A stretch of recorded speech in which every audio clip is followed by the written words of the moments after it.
দর্শক, প্রধান উপদেষ্টার সাথে বৈঠকের পর এই মুহূর্তে কথা বলছেন জামায়াতে আমির ডাক্তার শফিকুর রহমান। আমরা সরাসরি চলে যাচ্ছি সেখানে।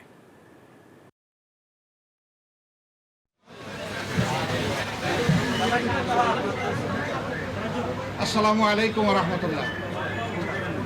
সাংবাদিক বন্ধুগণ, আপনারা নিশ্চয়ই অবহিত আছেন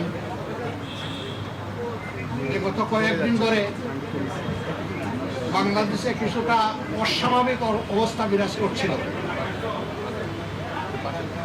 তারই ধারাবাহিকতায় গত পরশুদিন অর্থাৎ বৃহস্পতিবারে উপদেষ্টা পরিষদের একটা বৈঠক হয়। সেই বৈঠক থেকে প্রধান উপদেষ্টা তিনি একটা মেসেজ জাতিকে দিতে চেয়েছিলেন, তিনি সেটা দেননি। কিন্তু এই কথাটা খুব দ্রুত সমাজের সব দিকে ছড়িয়ে পড়ে, যার কারণে সমাজে একটা অনিশ্চয়তা, আশঙ্কা, আতঙ্ক দেখা দেয়। আমরা সেই দিনই বিষয়গুলোকে হিসাবে নিয়েছি, নোটিশে নিয়েছি। ঠিক একই সময়ে একজন রাজনৈতিক নেতা তার জনপ্রতিনিধিত্বের একটা দাবি নিয়ে তিনি একটা অবস্থান নিয়েছিলেন। আবার আরেকটা গুরুত্বপূর্ণ জায়গায় আরেকটা দাবিতে আরেক দল অবস্থান নিয়েছিলেন। এই সব কিছু প্রধান উপদেষ্টার জন্য কিছুটা কষ্টের, কিছুটা বিরক্তির ছিল, যার কারণে তিনি তার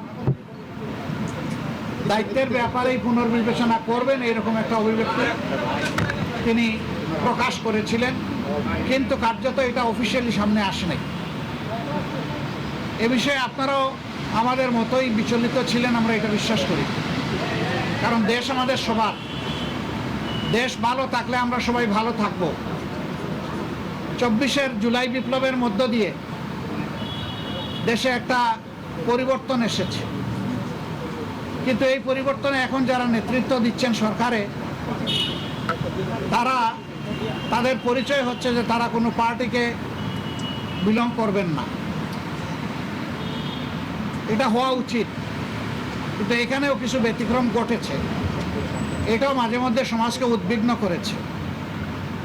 আবার স্বাভাবিকভাবেই এই পরিবর্তন বা বিপ্লবের অবশ্যম্ভাবী দাবি ছিল যে অর্থবহ কিছু সংস্কার করা লাগবে এবং যারা অপরাধী তাদের বিচার হতে হবে।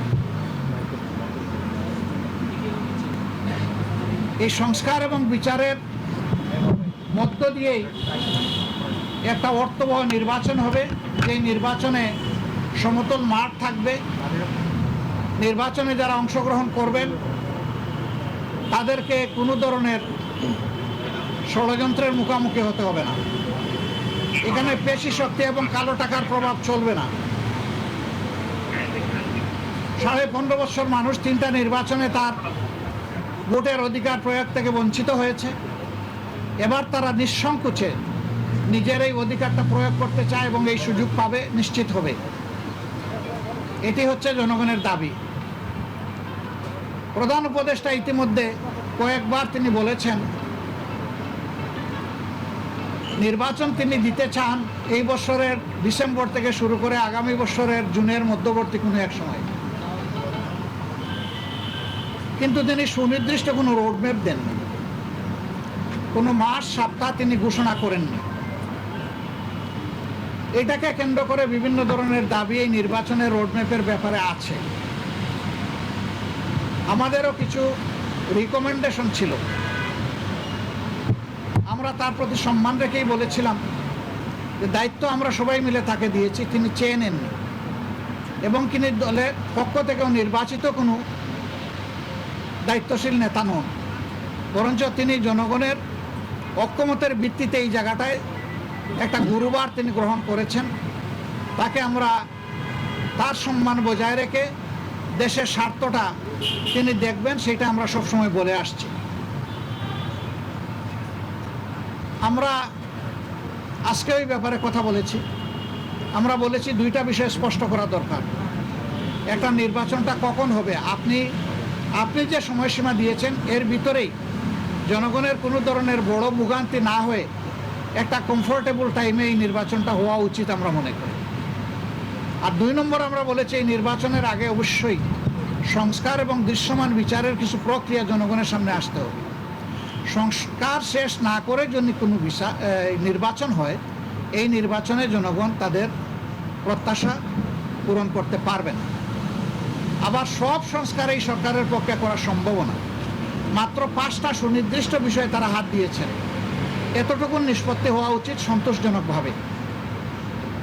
এর পাশাপাশি এখানে জুলাই প্রক্লেমেশনের ব্যাপার স্যাপার আছে, এগুলা সংস্কারের সাথে জড়িত।